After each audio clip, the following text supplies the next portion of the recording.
सुप्रभात। सुधा सक्सेना का आप सभी को नमस्कार। यदि आपने अभी तक मेरा चैनल लाइक और सब्सक्राइब नहीं किया है तो कृपया कर लें और उसे शेयर करना भी ना भूलें।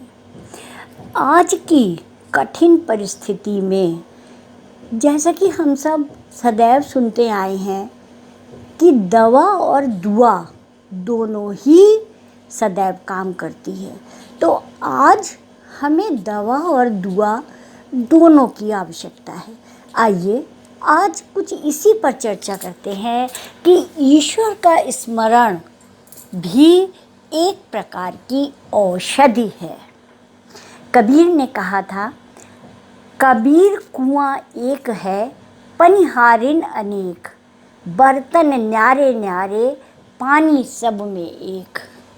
इसका तात्पर्य यही है कि कुआं एक होता है और उसमें से पानी निकालने वाले अलग अलग व्यक्ति होते हैं और हर एक के पास अलग अलग तरीके के अलग अलग डिज़ाइन के बर्तन होते हैं, लेकिन उन सभी बर्तनों में पानी एक ही होता है, वो कुएं का ही होता है। इसका तात्पर्य ये है कि हमारे शरीर रूपी बर्तन सबके अलग अलग हैं, लेकिन उसमें परमात्मा का अंश रूपी पानी सब में एक समान विराजमान है। तो इस कठिन परिस्थिति में हम उस परमात्मा का स्मरण निरंतर करते रहें और वो हर धर्म, हर व्यक्ति, हर एक के लिए वो अपना अलग अलग है। जिस पर जिसका विश्वास हो वो उसका स्मरण करता रहे। महत्वपूर्ण बात ये है कि इससे आंतरिक ऊर्जा बढ़ेगी और दवाएं अपना काम करेंगी। कठिन समय में दवा और दुआ दोनों सक्रिय हों तो सफलता अवश्य मिलती है। अर्थात जो आज की कठिन परिस्थितियों में जो दवाएं ज़रूरी हैं उनका भी सेवन किया जाए और उसके साथ आध्यात्मिक ऊर्जा तो अत्यंत लाभप्रद होती ही है। देखिए, अस्तित्व का नियम है कि जिसका आरंभ होता है उसका अंत निश्चित है, लेकिन कब होगा यह हमें पता नहीं होता है। लेकिन ये प्रयास हम कर सकते हैं कि हम जब तक रहें सुचारू रूप से जीवन चलाने के लिए अच्छे प्रयत्न, सुप्रयास करते रहें।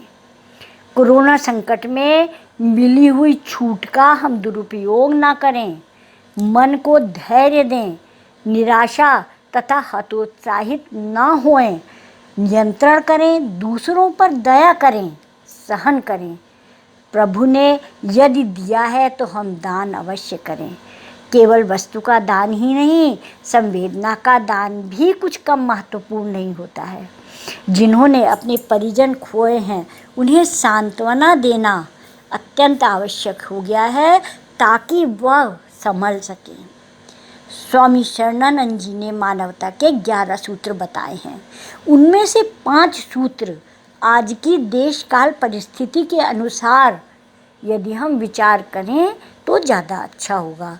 उनका पहला विचार था कि विचारों का प्रयोग स्वयं पर करें और विश्वास का प्रयोग दूसरों पर करें।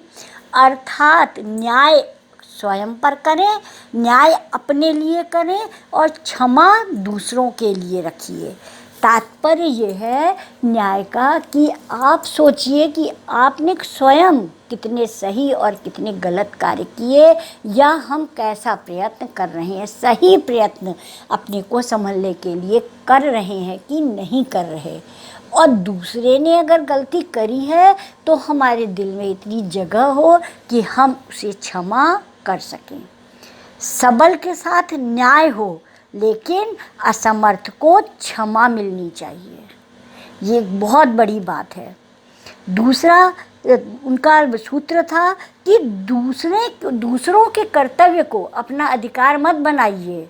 ये नहीं कि दूसरा काम कर रहा है तो हमारा अधिकार कि हम उससे ले ही नहीं, अपने कर्तव्य को समझिए और दूसरे की निर्बलता को भी अपना बल मत बनाइए।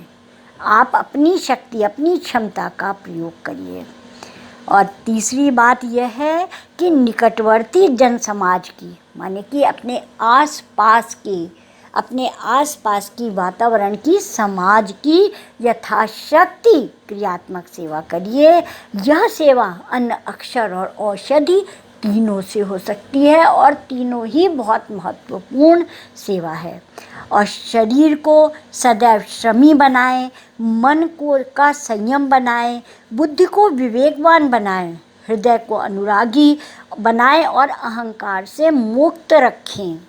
और अंतिम यह है कि धन से वस्तु महान है, वस्तु से व्यक्ति महान है, व्यक्ति से विवेक महान है और विवेक से सत्य महान है। और आज का सत्य यही है कि महामारी फैली हुई है, ऐसे में जो भी करें विवेक के साथ करें, हर कदम विवेकपूर्ण हों, खुद तो स्वस्थ रहें, किसी अन्य के अस्वस्थ होने का कारण हम ना बन जाएं।